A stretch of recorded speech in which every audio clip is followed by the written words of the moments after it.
Hey Ma, don't come in, I'm recording. Hey YouTube, how's it going? Welcome back to Stellaris Federations. We're once again playing as the Ninth Lanian Merchant Republic, and we are invading our neighbors. Yeah, so I have one fleet over here just on our border. We're about to send it into our neighbors. I believe we have started the war. Yeah, we have started the war. So let's go ahead and see if we can take some shit. Well, I say take some shit, but what I actually mean is see if we can establish him as a protectorate. Is that what it is? I don't know what I'm doing. And we just got a huge tech. We got Titans, which are going to be very, very cool. And I'm also going to go ahead and grab this nanite transmuter, which allows me to turn nanites, which I do believe I have. I have two. It allows me to transfer them into volatile motes, exotic gases, and rare crystals. And now that we have the Titans tech, we can go ahead and grab the Colossus project, which will allow us to build planet-killing weapons, which is very enjoyable. In a way, this almost just feels like the Manhattan Project, but like part 2. But I think we'll hold off on it for a little bit. It will take us quite a while, 48 months, because it costs like, how much is that? 50,000 engineering tech, and I kind of want to get some of these other techs first. Oh, and even my allies are helping me out a little. So the Polarian Collective took this system. So yeah, this guy is so screwed. There's no way he wins this war. Oh, here it is. I'm trying to make him a subsidiary. I'm trying to subjugate him, and that way he will have to pay me money. And I think he has to go to war with me too. I'm not sure exactly. Maybe. And I'm pretty much just gonna attack him head on, I think. I don't. His fleet does not stand a chance. Like, I have 31,000 fleet power in this fleet. His fleet has, well, plus his station is about 8,000. So he's just gonna die so quick. And here they come. My beautiful fleet. 32,000. I think they're gonna get annihilated. I don't. They're just gonna die so quick. They're not even going to stand a chance. Yeah, here they go. 4,000, 3,000, and they're pretty much dead. Yep, they're gone. Okay, well, that was easy as fuck. And we instantly got the nanite transmuter as well. Ooh, we have a lot of techs here. Oh, robo mod points. That can be really useful. As well as mega cannon. I'm actually tempted. I think we're going to go ahead and grab the robo mod points, though. I think that's pretty useful. Right now, I do believe that this is his capital, this Gaia world here. Maybe? I assume so. Yep, Empire Capital. Okay, so we're just gonna go ahead and bomb the shit out of it. Whoa, whoa, whoa, what is happening? Hold on a second. Space Storm Trollocs arrives. Massive subspace disturbances have erupted in systems across the galaxy. Earlier reports indicate that nearly 50% of systems in the galaxy have been affected by this unprecedented phenomenon, which appears to be a byproduct of thousands of years of heavy hyperspace travel by civilizations both past and present. Scientists are confident that this galactic space storm will dissipate by itself within a period of 5 to 10 years. Till that happens, the storm will play havoc with sublight engines, shield generators, and sensor systems in those systems affected by it. The galactic community has officially named this storm Trollocs and issued a general travel advisory. Okay, that's not too bad. I thought this was like an endgame crisis or something. I was kind of worried. And wow, they're already at 50% war score. What do we need for them to be happy? Essentially, we're gonna need like 100 war score, I think. Oh, hold on, we can't use the Subjugate Casus Belli. Wait, why not? Wait. I don't know, I guess it ran out, but it should be fine because I'm already at war with them, so I guess it doesn't matter. And you know what, I think it's time. I think it's time we get a dangerous tech. You know, we could get jump drives. Let's go ahead and get jump drives, actually. They're pretty good. It means we can pretty much, I think we can go anywhere then, right? Yeah, we don't have to stick to the lanes, we can just jump to any system nearby, so that's really good. As for society tech, we can get a new policy. I don't really care about any of this stuff, it's not really good. How about we just get, well, let's just get this selected lineages, it doesn't really matter. And holy shit, we got Galactic Stock Exchange. That is insane. So Galactic Stock Exchange gives you plus 20% trade value on the planet that it's built. So if we build this on our, let's say we built it on Byte, for example. Byte has about 600 trade, so that's about 100 extra, 120 extra trade value just from building that one building. That's an insane amount of trade for just a building, just a regular building. So yeah, that's gonna be huge. And we got the jump drives, which is gonna be insane. How about we just go ahead and grab, you know what, this is a rare tech, grab the rare tech. And the war is going pretty well. They're at 100% war exhaustion already. I'm just going to take this one last system just so they literally can't build any more ships. And then I'm going to probably start another war because I don't see any point in continuing this one. Oh, actually, we're about to win. -2 acceptance, so in a couple months' time, this war should be over. So how about, actually, let's go over here, and we will go ahead and kill whatever this is, the Abyssal Host and the Chasmal Horde. And my ships are now allowed to initiate jumps, so for example, let's say I have this army here, right? But let's say it came from Biv, right? I could use this to initiate a jump and just cross, instead of having to go all the way around, I could just cross this space here and save myself a crap ton of time. That's actually a really useful tech to have. And we got the Galactic Stock Exchange, which is going to be ridiculous. How about we just go ahead and increase our naval capacity? Yeah, that seems fine. Actually, I think that's a repeating tech. So we probably want to grab all the other techs first. You know what? How about we just grab some of these? I know I haven't for a while, but let's just do it real quick. And as for that new building, how about we go ahead and put it in Bide. So Bide, we could just replace a commercial zone, and we'll put in, if I can find it, here it is, the Galactic Stock Exchange. So we'll just go ahead and swap that out. And we'll probably do that for all my slave worlds, but I'll just do that off camera. And while we're at it, getting dangerous techs, let's just grab the Sapient Combat AI as well. Because, you know, I feel like I could take on an in-game crisis at this point. Maybe not, but I don't know. I'm confident.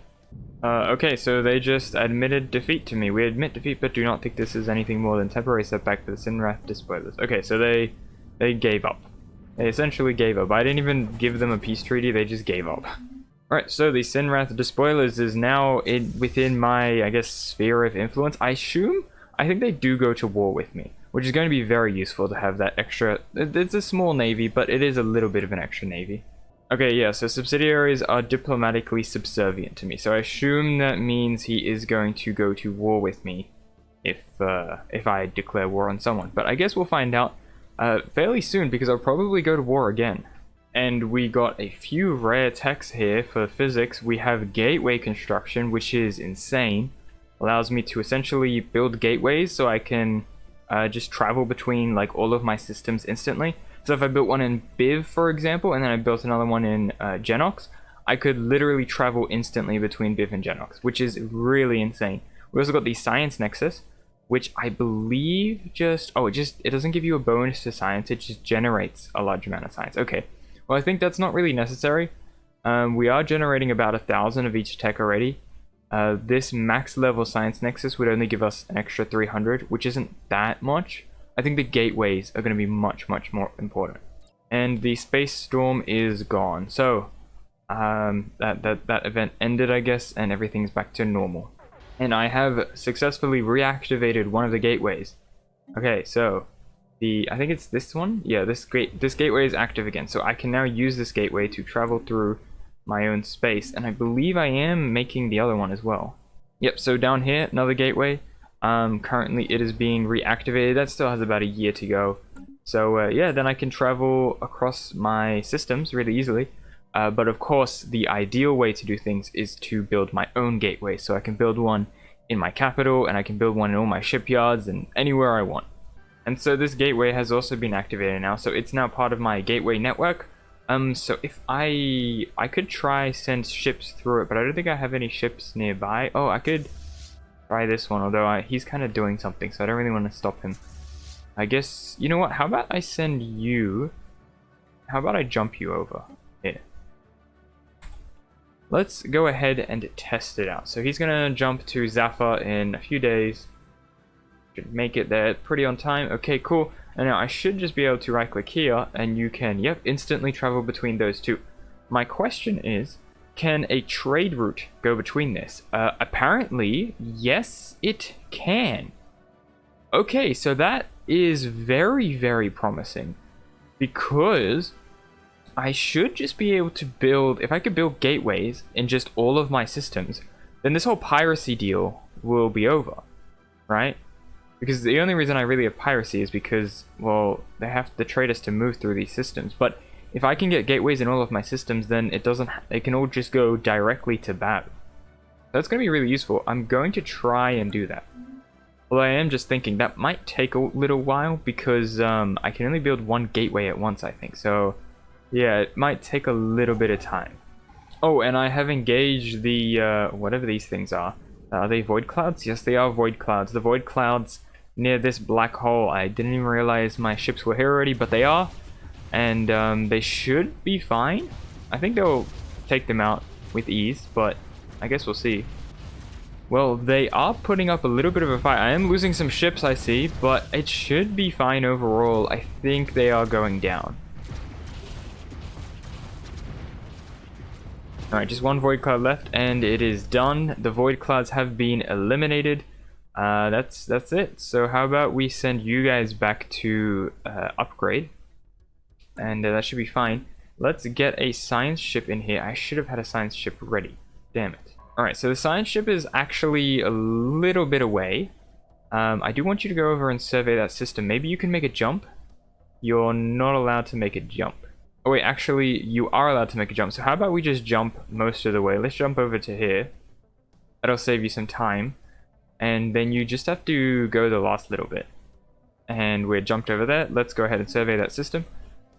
And we also need a construction ship. So how about I grab that construction ship here and have you head over. How about you head over here?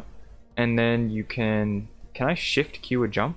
I don't know, whatever. Move over there, and then I'll make you jump. And it seems like the Havel Star Dynasty already have a science ship ready, so they might actually...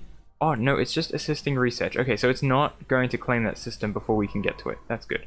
And now that we are starting to get gateways down, I think I don't really need to patrol as much. I have seen that I kind of... Yeah, I've kind of changed which areas need patrolling. It seems like here... in the like down south, I need to patrol these systems, and up north it should still mostly be the same. Oh, it's a little different because they're all going to this gateway now, I think. Okay, the gun pointed at the head of the universe. Leading scientists across all conceivable fields have at last finalized their proposals for the Planet Killer class weapon that will arm our first Colossus type ships. We may select one proposal to develop alongside the final stages of the Colossal project. Okay, so we can either get the World Cracker, which means we superheat the atmosphere and agitate the planet's core, setting up disastrous tectonic events. Essentially, we crack a world. And the Neutron Sweeper, where we degrade the entire world. I think that's where we make a toxic world, or whatever it's called. So this one destroys the world entirely. This one just makes it into a toxic world. Either way, devastating to the people below. Not that I think it matters, but let's just grab the World Cracker. That sounds more fun, to be honest. I mean, I shouldn't say fun because that's kind of sadistic, but it does sound fun. And we finished the gateway construction research. That is huge for us. Most of these are repeatable, but let's go ahead and grab this one because it's not. We can now build, whatever they're called. We can now build gateways. So, well, let's actually get you to jump over here first. And let's get a new construction ship in the capital. Alright, so surprisingly, there's actually absolutely nothing in the system. That's surprising. It's just an empty system. There was a anomaly where unusual readings in the black hole. So let's go ahead and investigate that. But otherwise, there is actually nothing in the system. And we are about to buy the presidency of our Federation again. It should be relatively cheap. Let's just get some more money. And we did it. We bought the presidency again for just 5,000, and we're just going to invest it again, like we do every time. Alright, so now that we have this construction ship here, we can go ahead and build a megastructure. Okay, we don't have the alloys. How about I sell some stuff to get some alloys? Alright, I can't afford the alloys right now, but we have an event, peddling radiation. The readings picked up in this system come somewhat surprisingly from the black hole itself. As black holes go, it is fairly small, which could account for some of the unexpected radiation leaking from its event horizon. Science Officer Con Weck believes that the black hole is on its way to bleeding out and will eventually disappear entirely, though it is difficult to say whether this process will be complete before the heat death of the universe. Some gravitational upset in the hole's youth has rendered it, to quote Con Weck, wobbly, further increasing the flow of energy to its event horizon. Okay, just add some science. That's not a big deal. Let's just build a research station. As for you, you can go ahead and automate exploration again. And the Colossus project is complete, so now we can build Colossus-sized ships, and we can arm them with planet-killing weapons. Alright, that's probably enough for this episode. We were able to take out the Sinrath the spoilers and subjugate them. Now we have a bunch of extra income. How much is it actually? I wonder. 140 energy credits a month. That's not too bad, and they also have to help us with war, so that's pretty good. Next episode, we'll probably try and take out these raiders, because I've been meaning to do that for a little while now. And then I think we are going to try and invade the Ikanan Authority. We're essentially going to wage war against the universe, slowly, one by one. That's pretty much going to be the rest of this series, until the endgame crisis shows up. Anyway, thank you very much for watching, and I will see you in the next one.